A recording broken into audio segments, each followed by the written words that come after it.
Hello, this is my YouTube channel N Learnings. तो आज का हमारा टॉपिक है रिवर्स ऑफ इंडिया। आज का जो हमारा टॉपिक है वो है रिवर्स ऑफ इंडिया, जो कि एनटी के पॉइंट ऑफ व्यू से नैब तहसीलदार का जो एग्ज़ाम आने वाला है जेके एसएसबी में, उसके लिए ये टॉपिक इसमें से उठाया गया है रिवर्स ऑफ इंडिया के बारे में। तो हम इसको डिटेल में देखते हैं। देखिए, रिवर्स ऑफ इंडिया में हम दो टाइप की रिवर्स के बारे में पढ़ते हैं। एक आपकी होती है हिमालयन, ठीक है, जो हिमालय से निकल के आती है, ठीक है, हिमालय से निकल के आती है। अभी हिमालय से निकल के जो रिवर्स आती हैं, ये कौन सी रिवर्स होती हैं? इन रिवर्स को हम नाम देते हैं एंटीसीडेंट रिवर्स। इनको नाम देते हैं एंटीसीडेंट रिवर्स। इनको हम कहते हैं एंटीसीडेंट रिवर्स। एंटीसीडेंट रिवर्स मतलब कि जो हिमालय के बनने से पहले से वो बह रही है, ठीक है। मतलब देखिए, हिमालय के बनने से पहले से जो रिवर बह रही है उनको कहा जाता है एंटीसीडेंट रिवर्स। और जो ये रिवर्स होती हैं, ठीक है, ये रिवर्स होती हैं, ये आपकी क्या होती है? पेरिनियल रिवर्स होती है। पेरिनियल रिवर्स होती हैं। पेरिनियल रिवर्स मेरे दोस्तों वो होती है जिसमें हमेशा पानी रहता है, ठीक है। तो हम जब रिवर्स ऑफ इंडिया के बारे में पढ़ते हैं तो एक हम रिवर्स देखते हैं हिमालयन रिवर्स और एक हम देखते हैं पेनिसुलर रिवर्स, ठीक है। ओके, हिमालयन रिवर्स में तीन इंपॉर्टेंट मेजर रिवर्स आ जाती हैं। एक आती है आपकी इंदस, एक आपकी आ जाती है गंगा और एक आती है ब्रह्मपुत्र। और पेनिसुलर में ही आपकी दो तरीके से रिवर्स निकलती हैं। एक निकलती है वेस्टर्न कोस्टल प्लेन से निकलती है और एक निकलती है ईस्टर्न कोस्टल प्लेन से, इसलिए इनका नाम दे दिया जाता है। वेस्ट से निकलती है तो वेस्टर्न फ्लोइंग रिवर, ईस्ट में जो फ्लो करती हैं वो ईस्ट फ्लोइंग रिवर बोल दिया जाता है। ऐसे करके ये इनको नाम दे दिया। तो हम बारी बारी इन रिवर्स के बारे में पढ़ते हैं। तो सबसे पहले हम आते हैं इंदस रिवर सिस्टम के बारे में, जो कि एक हिमालय से आती है ये रिवर्स, ठीक है, मतलब कि, और इसको हम कह सकते हैं एंटीसीडेंट रिवर बोल सकते हैं, ठीक है। और पेरिनियल रिवर भी हम इसको कहेंगे क्योंकि इसमें हमेशा पानी रहता है, ठीक है। इंदस रिवर सिस्टम के बारे में हम पढ़ने वाले हैं। तो इंदस रिवर सिस्टम में अगर हम बात करें तो सबसे पहले ये ओरिजिनेट कहाँ से निकलती है, ओरिजिनेट कहाँ से होती है, कहाँ से निकलती है? तो ये निकलती है सेंगे खंबा ग्लेशियर। सेंगे खंबा ग्लेशियर जो कहाँ पे है? कैलाश रेंज, तिब्बत, वहाँ से निकलती है। सेंगे खंबा ग्लेशियर कैलाश रेंज तिब्बत से ओरिजिनेट होती है इंदस रिवर। अब हमारे पुराने पुराणों में, वेदास में, एशियंट में जो उसका पुराना जिक्र है इस रिवर का, उसमें उस नाम पहले टाइम पे इसको सिंधु के नाम से बोला जाता है। तो अगर आपको पता है, हिस्ट्री टॉपिक में अगर हमने पढ़ा है हिंदू घाटी सिविलाइजेशन या हड़प्पन सिविलाइजेशन, सिंधु घाटी सिविलाइजेशन जो हमने पढ़ा है, तो वो सिंधु घाटी सिविलाइजेशन किसको? वो सिंधु रिवर से ही, जो वहाँ पे उसके नदी के किनारे लोग रहते थे, तो वहाँ पे सिंधु नदी बहती थी, तो वहाँ पे सिंधु सिविलाइजेशन बोल दिया गया, इंदस वैली सिविलाइजेशन जिसको कहा गया, ठीक है। एशियन नेम हमारा क्या है? इस रिवर का नाम है सिंधु। अब इसको, इंदस रिवर को हम लाइफलाइन ऑफ पाकिस्तान भी कहते हैं। लाइफलाइन ऑफ पाकिस्तान, ठीक है, लाइफलाइन ऑफ पाकिस्तान भी हम इंदस रिवर को कहते हैं। इंदस वाटर ट्रीटी, हम उसके बारे में भी बात करेंगे, बट अभी हम पहले रिवर्स के बारे में पढ़ रहे हैं तो उसके बारे में जान लेते हैं। तो लाइफलाइन ऑफ पाकिस्तान इसे कहा जाता है।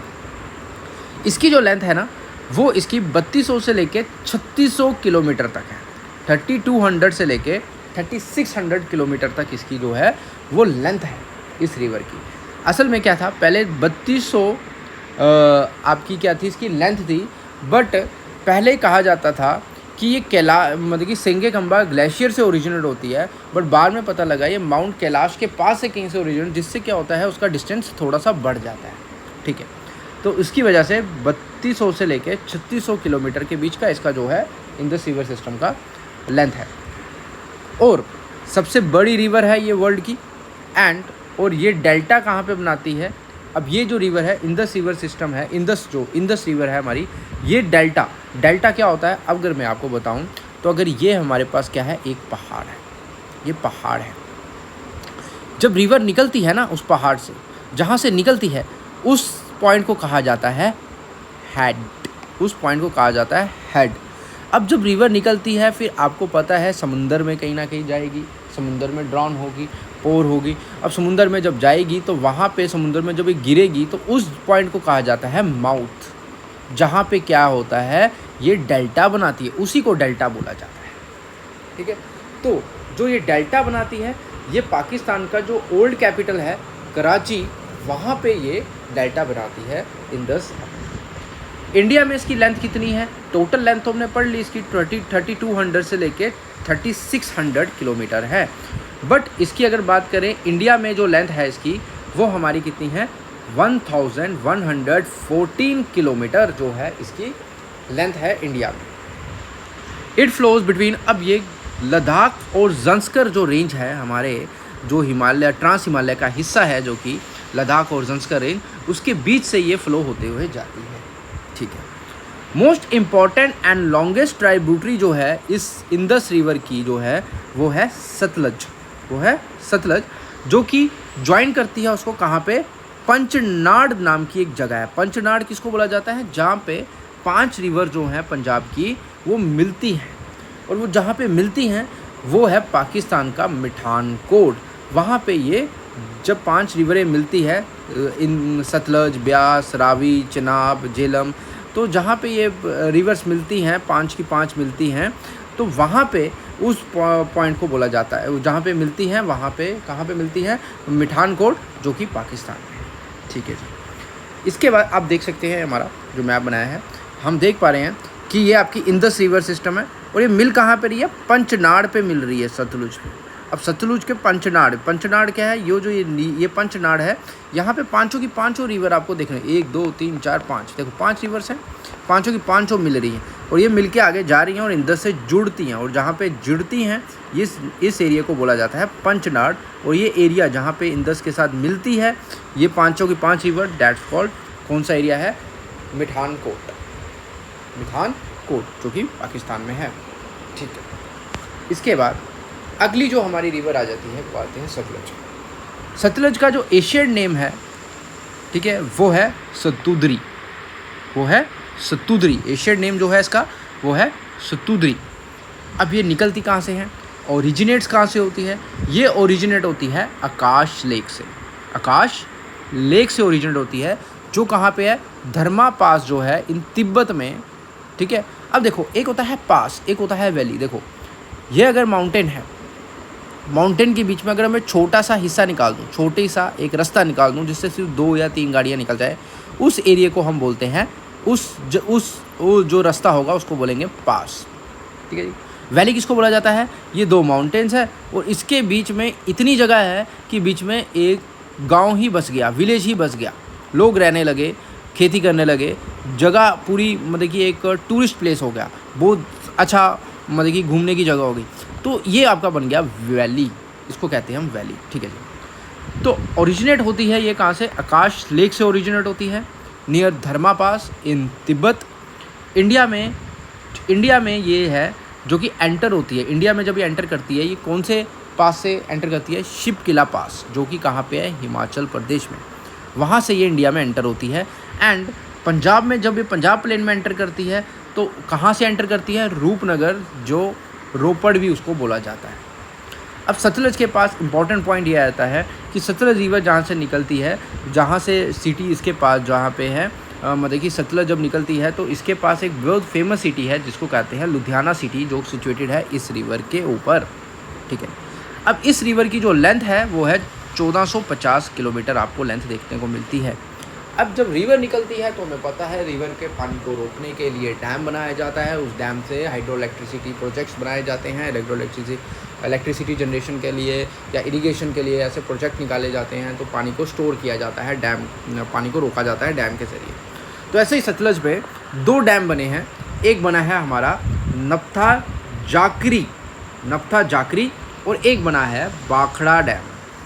ठीक है, नफ्था जाकरी और बाखड़ा डैम जो है वो सतलज रिवर के ऊपर बने हैं। नफ्था जाकरी जो है ये सबसे यूज़ होने वाला डैम है, सबसे ज़्यादा यूज़ किया जाता है इस डैम को, हिमाचल प्रदेश में है ये। और भाखड़ा डैम जो है ये वर्ल्ड का हाईएस्ट ग्रेविटी डैम है। अब ये ग्रेविटी डैम क्या है इसके बारे में भी हम पढ़ेंगे जब हम डैम्स के बारे में पढ़ेंगे कि अर्थ पिलर डैम कौन सा होता है, ग्रेविटी डैम कौन सा होता है, आर्क डैम कौन सा होता है, इन चीज़ों के बारे में हम देख लेंगे। इसके बाद आ गया हमारा इम्पोर्टेंट ट्राइब्यूटरीज जो आ जाती हैं इसकी चिनाब, और एक आ जाती है हमारे पास क्या, ब्यास। दोनों की दोनों अगर देखा जाए, अगर मैप में देखें तो ये हमारे पास क्या आ जाती है, इंदस रिवर आ जाती है। इंदस रिवर की मेन जो लॉन्गेस्ट ट्राइब्यूटरी है वो है सतलज। अब सतलज की जो ट्राइब्यूटरी अगर आप देखो तो एक तो आप इस पे पड़ रही है ब्यास, एक पड़ रही है ब्यास, ठीक है, जो कि राइट साइड से पड़ रही है तो उसको बोला जाएगा राइट बैंक ट्राइब्यूटरी। उसके बाद चिनाब देखें, ये भी राइट से पड़ रही है तो इसको भी बोलेंगे राइट बैंक ट्राइब्यूटरी। तो उसकी दो इंपॉर्टेंट ट्राइब्यूटरीज आ जाती हैं सतलज की, एक आती है हमारे पास चिनाब और एक आ जाती है हमारे पास ब्यास, ठीक है। नेक्स्ट है हमारे पास आता है ब्यास रिवर के बारे में। ब्यास का जो एशियन नेम है, एशियन नेम ब्यास का है, उसको बोला जाता है विपासा, उसको बोला जाता है विपासा। इसकी जो लेंथ है वो है 460 किलोमीटर इंडिया में, और ये प्योरली इंडियन रिवर कह जाते हैं। अब इंडियन रिवर क्यों बोला जाता है, क्योंकि इंडिया में ही ओरिजिनेट होती है और इंडिया में ही ये बहती है, जो भी है इंडिया में ही निकलती है, इंडिया से ही निकलती है, और इंडिया से ही निकलना मतलब कि इंडिया से ही निकलती है, तो Indian origin, purely Indian river बोल दिया जाता है इसको, ठीक है। ओरिजिनेट जो होती है ये कहाँ से होती है, ब्यास कुंड। अब नेचुरली इंडियन रिवर है, प्योरली इंडियन रिवर है, तो इंडिया में ही होती है, तो इंडिया में ही निकलेगी। तो ब्यास कुंड है जहाँ से ये रिवर निकलती है, जो कि रोहतांग पास के पास है इन हिमाचल प्रदेश। अब जो ये रिवर है ये फेमस कुल्लू वैली, जो कुल्लू मनाली या कुल्लू वैली आप देखते हो, तो ये जो कुल्लू वैली है ये रिवर जो है कुल्लू वैली बनाती है। अब बनाती कैसे है, क्योंकि हमने देखा कि रिवर जो हैं, जो आपका रिवर्स हैं, इसमें इरोजन और डिपोजिशन कैपेसिटीज़ होती है। इरोजन भी करती है और प्लस डिपोजिशन भी करती है, डिपोजिशनल भी करती है। अब डिपोजिशनल करेगी तो सैंड सिल्ट क्ले लाएगी, ज़मीन बनेगी, उपजाऊ ज़मीन बनेगी, उपजाऊ बनेगी तो लोग रहने लगेंगे, ठीक है। उपजाऊ बनेगी तो ट्रेड व्यापार होना स्टार्ट हो जाएगा। तो ऐसे करके ये कुल्लू वैली एक बना देती है। It enters Punjab. अब ये पंजाब प्लेन में एंटर करती है एक जगह पे, उस जगह का नाम है पौंग नाम का जगह। पौंग जगह है जहाँ पे ये पंजाब प्लेन में एंटर करती है जहाँ से। अब ये पौंग जहाँ पे जगह है वहाँ पे एक पौंग डैम नाम का, पौंग डैम जो है वो बनाया गया है। अब ये सतलज को ज्वाइन करती है। अगर हम बात करें तो यहाँ पे ये सतलज को ज्वाइन करती है, बट अगर ये सतलज को ज्वाइन करती है, जहाँ पे ये सतलज को ज्वाइन करती है, तो अगर हम बात करें तो ये जो सतलज को जब ज्वाइन करती है ब्यास, तो उस जगह को बोला जाता है हरिके नियर अमृतसर, ठीक है। जहाँ पे सतलज को ज्वाइन करती है उस जगह को बोला जाता है हरिके, जो कि कहाँ पे है आपका, अमृतसर में, अमृतसर में हरिके। तो वहाँ पे ब्यास रिवर जो है सतलज के साथ मिलती है, ठीक है। इसके बाद इसको ब्लैक रिवर भी बोला जाता है। क्यों बोला जाता है, क्योंकि मनाली, कुल्लू मनाली आपको पता है, वहाँ पे लोग घूमने जाते हैं, रिजॉर्ट हैं, होटल हैं, तो होटल का जितना भी सीवियर्स या जो भी अब जितने सारे लोग जाएंगे तो उनका वेस्ट प्रोडक्ट जितना भी होगा वो इस रिवर में डाला जाता है, जिससे ये जो रिवर है वो गंदी हो जाती है, इसलिए उसको ब्लैक रिवर भी कहा जाता है, पोल्यूशन हो जाता है इस रिवर, ठीक है। ओके, आगे बढ़ते हैं। अगली रिवर हम पढ़ेंगे चिनाब। चिनाब के बारे में क्या है, इसका एशियन नेम जो है वो है अस्कनी। अस्कनीस जो है इसका एशियन नेम है। माइटस रिवर J&K की बोली जाती है, ठीक है, जो कि जिसकी लेंथ जो है 1180 किलोमीटर है। 1180 किलोमीटर इसकी जो है लेंथ है। अब चिनाब है तो मैंने आपको बोला रिवर है, तो रिवर के ऊपर डैम्स भी बनते हैं। तो इस पर 3 डैम बने हैं, दुलहस्ती, बगलियार, सलाल। दुलहस्ती डैम जो है ये किश्तवाड़ में है, बगलियार डैम जो है वो रामबन में है, और सलाल डैम जो है ये आपका रियासी में है। ये तीनों के तीनों डैम जो है ये इस रिवर के ऊपर बनाए गए हैं, चिनाब के ऊपर। इम्पॉर्टेंट ट्राइब्यूटरीज जो है अगर हम बात करें चिनाब की, तो हम देख सकते हैं, अगर यहाँ पे हमारे पास फिगर है, ठीक है। चिनाब की इंपॉर्टेंट ट्राइब्यूटरीज कौन सी हुई, एक आपकी आ गई झेलम, ठीक है, जो कि एक राइट बैंक ट्रिब्यूटरी है, राइट से आ रही है तो राइट बैंक, और एक आती है रावी जो कि लेफ्ट बैंक ट्रिब्यूटरी है। तो इसकी दो है ट्रिब्यूटरी, एक लेफ्ट बैंक से आती है जो कि रावी है, और एक राइट बैंक से आती है जो कि झेलम है। तो इंपॉर्टेंट ट्रिब्यूटरी रावी और झेलम। रावी जो है लेफ्ट बैंक ट्रिब्यूटरी है, झेलम जो है राइट बैंक ट्रिब्यूटरी है। अब मेन पॉइंट तो हम इसमें बताना भूल गए कि इसमें चिनाब रिवर जो है ओरिजिनेट कहाँ से होती है। ये ओरिजिनेट होती है बारालाचला पास से, जहाँ पे दो स्ट्रीम्स जो हैं वो आपस में मिलती हैं, चंद्र प्लस भागा। चंद्रताल भागा ये दोनों आपस में मिलती है। और कहाँ पे मिलती है? टांडी नाम की जगह है हिमाचल प्रदेश में, वहाँ पे मिलती है। फिर पांगे वैली जो है इन हिमाचल प्रदेश में, वहाँ पे इस रिवर को बोला जाता है चंद्रभागा। फिर बंदरकूट एक जगह है जो कि किश्तवाड़ में है। जब यहाँ पे एंटर करती है तो इस रिवर का नाम पड़ जाता है चिनाब रिवर। ची का मतलब होता है प्योर, और चिन का मतलब होता है प्योर, और एब का मतलब होता है पार, मतलब कि प्योर वाटर, फ्रेश वाटर। तो बंदरकूट जब किश्तवाड़ में जब एंटर करती है तो इस रिवर का नाम बदल जाता है और इस रिवर का नाम पड़ जाता है चिनाब। फिर ये पाकिस्तान में ज्वाइन करती है सतलज के साथ। पाकिस्तान में कहाँ पे ज्वाइन करती है सतलज के साथ? तो हमने बताया मिठानकोट नाम की जगह पे करती है, और वहाँ पे इस रिवर को बोला जाता है पंचनाम, जहाँ पे पंजनाड़ पे ये ज्वाइन करती है। और पाकिस्तान में इसको ऊ शरीफ पे, जहाँ पे ऊ शरीफ नाम की जगह है, वहाँ पे पाकिस्तान में ये वहाँ पे वो क्या करती है, पाकिस्तान में सतलुज के साथ मिलती है। ठीक, अब आती है रावी रिवर। तो रावी जो है वो क्या है, हमारी लेफ्ट बैंक ट्रिब्यूटरी है। वो क्या है? लेफ्ट बैंक ट्रिब्यूटरी है। लेफ्ट बैंक ट्रिब्यूटरी है किसकी? चिनाब की left bank tributary. Asian name जो है हमारा इसका वो आ जाता है पारूशनी जो है रावी का एशियन नेम है। लेंथ जो है इसकी वो 725 किलोमीटर है। ओरिजिनेट होती है कुल्लू हिल से, निकलती है नियर रोहतांग पास इन हिमाचल प्रदेश। पंजाब प्लेन में ये एंटर करती है, माधोपुर के पास से एंटर करती है पंजाब प्लेन में, जहाँ पे अब ये नेचुरली बाउंड्री बना देती है इंडिया और पाकिस्तान के पास। कहाँ पे? नियर गुरदासपुर के पास ये नेचुरल बाउंड्री बना देती है। ठीक है, रावी रिवर।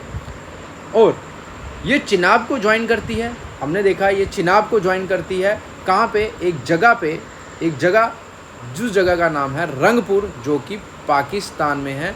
वहाँ पे ये चिनाब के साथ मिलती है। जब रावी रिवर चिनाब के साथ मिलती है, जहाँ पे मिलती है, अगर हम बात करें तो यहाँ पे जब रावी रिवर जो है चिनाब के साथ मिलती है तो इस जगह को बोला जाता है, हमारी ये जो जगह है ये कहाँ पे मिलती है इससे? ये मिलती है रंगपुर नाम की जगह पे।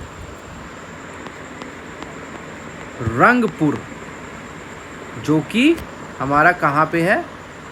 पाकिस्तान में है। ठीक है, रंगपुर नाम की जगह पे ये मिलती है रावी रिवर। किसको मिलती है? चिनाब को मिलती है।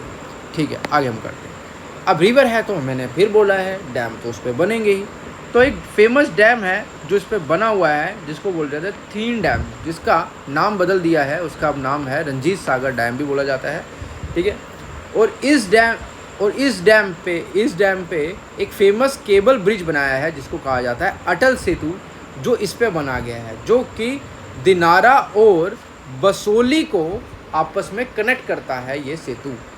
ठीक है, ब्रिज। और जब ये रिवर निकलती है तो ये खाइयाँ बना देती है, स्टीप साइड खाइयाँ बना देती है, जिसको कहते हैं जॉर्ज। जब ये धौलाधार रेंज से क्रॉस होती है नियर चंबा, जहाँ पे चमेरा डैम बिल्ट है। चंबा जगह है जहाँ पे चमेरा डैम बिल्ट है, वहाँ से ये रिवर जो है निकलती है और खाइयाँ बनाते जाती हैं, स्टीप साइड खाइयाँ बनाती है। ठीक है, आफ्टर डैट उसके बाद आती है हमारी झेलम रिवर। झेलम के बारे में बात करें तो एशियन नेम जो है इसका वो है, संस्कृत नेम में इसको बोला जाता है, एशियन नेम जो है उसमें इसका नाम है विटास्ता। तो हमारे जम्मू में फेमस हॉस्पिटल भी है, ठीक है, विटास्ता नाम का, तो वो इसी के नाम पे रखा है। सकती है वेटास्ता। ग्रीक्स में इसको बोला जाता है, इस रिवर को, हाइडेस्पेस, ठीक है। कश्मीरी में इसको बोला जाता है इस रिवर को वेत। और मुजफ्फराबाद पीओके में इस रिवर को बोला जाता है कशूर दरिया, कशूर दरिया। अब बात ये आती है कि इतने सारे नाम हैं, वेटास्ता है, ग्रीक्स में इसको हाइडेस्पेस बोला जाता है, कश्मीरी में इसको वेत बोला जाता है, मुजफ्फराबाद में इसको कशूर दरिया बोला जाता है। और झेलम फिर इसका नाम कहाँ पे पड़ा? झेलम इसका नाम तब पड़ता है जब एक इसकी फेमस ट्रिब्यूटरी जो है जिसको बोला जाता है किशन गंगा, जब वो मुजफ्फराबाद में से मिलती है ना, तब उसके बाद इस रिवर का नाम बदल दिया जाता है, इस रिवर का नाम निकल के आता है झेलम। तब वहाँ पे नाम इसका डलता है झेलम, जब एक किशन गंगा जो है रिवर ट्रिब्यूटरी जो है जब झेलम के साथ मिलती है मुजफ्फराबाद में, तो इसका नाम पड़ जाता है झेलम। अब ये ओरिजिनेट कहाँ से होती है? ये वेरीनाग स्प्रिंग जो है साउथ कश्मीर, वहाँ से ओरिजिनेट होती है। लेंथ इसकी आ जाती है 725 किलोमीटर। कश्मीर वैली बनाती है फेमस, वुलर लेक भी बनाया है इस झेलम रिवर ने ही बनाया है। लीव्स करती है, और ये कश्मीर जो वैली से जब निकलती है तो ये कौन सी जगह से निकलती है? बारामूला की जगह से निकलती है, जहाँ पे जॉर्ज बनाते खाइयाँ बनाते जाती है और पीओके में एंटर करती है और ये चिनाब को ज्वाइन करती है। अब देखो, जब ये चिनाब को ज्वाइन करती है जब ये चिनाब को ज्वाइन करती है तो जिस जगह पे ये ज्वाइन करती है उस जगह का नाम है त्रिमू, जो कि आपका पीओके में, ठीक है। त्रिमू नाम की जगह पे ये हमारी जो है त्रिमू नाम की जगह पे जो पीओके में है, वहाँ पे ये चिनाब के साथ जुड़ती है। अब इस रिवर की एक खासियत है झेलम रिवर की, ये बहुत इंपॉर्टेंट पॉइंट है कि ये क्या बनाती है? बैक डेल्टा बनाती है, बैक डेल्टा बनाता है, ठीक है। बैक डेल्टा मतलब कि ये रिवर है, ये यहाँ पे जब रिवर आ रही है तो यहाँ पे ये डेल्टा बना देगी, ठीक है। ये लेक बना रही है ना वुलर लेक पे, ठीक है, तो ये डेल्टा क्या होता है? डेल्टा तब होता है जब रिवर जो होती है वो बाइफरकेट हो जाती है अलग अलग डायरेक्शन में और एक जगह मिक्स हो जाती है, कहीं में जैसे लेक बनाती है यहाँ पर ये रिवर फिर यहाँ से निकल जाती है। तो इसका मतलब क्या हो गया? ये पीछे क्या बन गया आपका? बैक डेल्टा बन गया। असल में रिवर डेल्टा कब बनाती है? जब जहाँ पे रिवर ख़त्म हो रही होती है। तो यहाँ पे ख़त्म हुई नहीं, ये तो आगे फर्दर कैरी ऑन चल पड़ी, तो ये बैक डेल्टा बना दिया इसने। तो मेक्स क्या करती है? ये हमारी क्या बनाती है? बैक डेल्टा बना देती है झेलम रिवर, ठीक है। तो कल हम पढ़ेंगे गंगा रिवर के बारे में, जो एक और एंटीसीडेंट रिवर के बारे में है। अभी हमने इंदस रिवर सिस्टम के बारे में पढ़ा। इंदस रिवर सिस्टम में हमने इंदस रिवर्स की ट्राइब्यूटरी के बारे में पढ़ा। इंदस की ट्राइब्यूटरी के बारे में हमने सतलज के बारे में पढ़ा। फिर हमने सतलज की 2 ट्राइब्यूटरीज थी उनके बारे में पढ़ा। चिनाब और ब्यास दोनों राइट बैंक ट्राइब्यूटरीज हैं, उनके बारे में पढ़ा। ब्यास के बारे में पढ़ा, चिनाब के बारे में पढ़ा। फिर चिनाब की हमने ट्राइब्यूटरीज देखी, 2 इंपॉर्टेंट ट्राइब्यूटरी, रावी और झेलम। फिर रावी के बारे में और झेलम के बारे में पढ़ा। तो कल हम पढ़ेंगे एक और हिमालयन रिवर्स के बारे में पढ़ेंगे, जो कि एंटीसीडेंट रिवर कहा जाएगा या पेरेनियल रिवर बोला जाएगा, जिसको बोला जाता है गंगा, जो कि बहुत मायने रखती है हमारे हिंदू कल्चर में। इस रिवर की बहुत पूजा की जाती है और बहुत मायने रखती जाती है, ठीक है। ओके।